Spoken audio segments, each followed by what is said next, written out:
Thank you for allowing me the opportunity to testify in front of you today on this historic legislation. On behalf of a large constituency of D.C. Republicans, I'd like to thank Councilmember Catania for his support and leadership on the D.C. marriage equality legislation that is being discussed today. I'd also like to thank you, Mr. Chairman, for holding this open public hearing to hear all views on this important measure. Mr. Chairman and members of the committee, let me be very clear. I am a straight Republican who unequivocally supports marriage equality in the District of Columbia.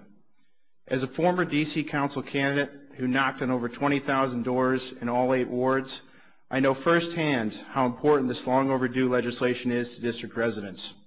During the 2008 election cycle, I possibly became the first ever candidate to publicly declare my support of marriage equality in a D.C. Republican primary. Nonetheless, Republicans nominated me over a then foe of marriage equality to be their nominee for the at-large council seat. During the primary, I knocked on 8,000 Republican doors, and it was during this process I recognized it is likely that D.C. Republicans are possibly proportionately more supportive of marriage equality than are D.C. Democrats. Mr. Chairman, as you well know, human beings who are gay are born that way. Being gay is not a choice. We should not penalize citizens who are gay or lesbian because of their birth. We need to respect every individual's right to liberty and the pursuit of happiness. This liberty and pursuit of happiness should not be limited to heterosexual couples. Gay and lesbian couples should be treated equal to their heterosexual counterparts.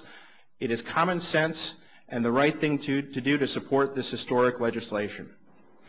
I would like to also point out that Councilmember Catania's marriage equality bill includes language that protects religious institutions' right to refuse to marry couples if it goes against their beliefs. If religions and organizations of faith do not want to recognize same-sex marriages, they are not mandated.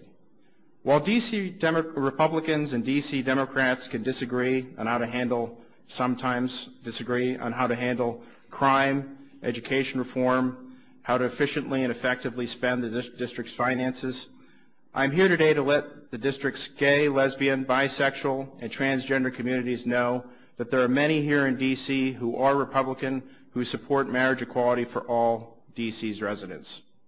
Again, I would like to thank Councilmember Catania for moving this legislation forward and Chairman Mendelson for holding this hearing. If Bob Cable, the chairman of the D.C. Republican Party, or I may be of any assistance to this important piece of legislation, please do not hesitate to contact me or Chairman Cable. Again, I'm a straight Republican who unequivocally supports marriage equality in the district, and I urge the D.C. Council to pass this historic measure. Thank you. Thank you, Mr. Morrow. And